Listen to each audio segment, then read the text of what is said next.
Hello అండి. ఈరోజు మా సిటీలో ఒక play school 20th annual day ఒక పార్క్‌లో ఇలా పెద్దగా అయితే ప్లాన్ చేశారండి. నిజంగా చాలా చాలా బాగా చేశారు.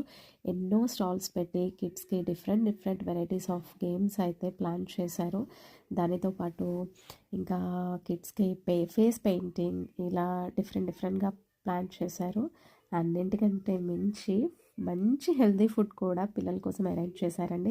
యాక్చువల్లీ మనకి తెలిసిన నార్మల్ యాక్టివిటీస్‌ని కొంచెం డిఫరెంట్‌గా భలే ప్లాన్ చేశారు. ఇక్కడ ఒకటైతే నాకు చాలా ఇంట్రెస్టింగ్‌గా అనిపించిందండి. చూడండి, బెలూన్‌ని ఇలా రౌండ్ క్లాత్‌లో అయితే పెట్టేసి బెలూన్‌ని బ్లో చేసి దాని మీద కిడ్స్ అయితే వాళ్ళకి నచ్చిన పెయింటింగ్స్ కానీ ఏదో ఒకటైతే స్కెచ్ పెయింటింగ్ అలా వేస్తూ ఉన్నారు.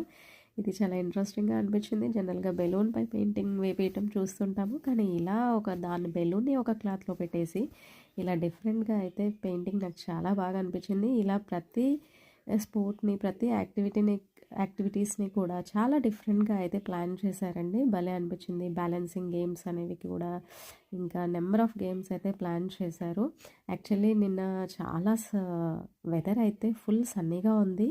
సో, దాంతో పిల్లలైతే ఆ సన్నీ వెదర్‌లో చక్కగా ఎంజాయ్ చేస్తూ భలే చేశారనమాట. చూడండి, ఇలాంటి బ్యాలెన్సింగ్ గేమ్స్ ఇలా వెరైటీగా భలే ప్లాన్ చేశారండి. 3-6 ఇయర్స్ కిడ్స్ అయితే భలే ఎంజాయ్ చేస్తారు. ఫుడ్ కూడా చాలా హెల్తీగా ప్లాన్ చేశారండి అసలు. ఇక్కడ కొన్ని ప్లే స్కూల్స్‌లో కిడ్స్‌కి ఫుడ్ కూడా ప్లే స్కూల్స్‌లోనే ప్రొవైడ్ చేస్తారు. సో, అలా ఈ ప్లే స్కూల్ వాళ్ళు ఈరోజు జరిగిన ఈ పార్టీకైతే మాత్రం ఫుడ్ మొత్తం వాళ్ళ ఓన్ కిచెన్‌లో ప్రిపేర్ చేసి అయితే తెచ్చారు. నిజంగా ఇలా ఈ సన్నీ డే అయితే పిల్లలు బాగా ఎంజాయ్ చేశారు. ఇంకో వీడియోలో మళ్ళీ కలుద్దాం.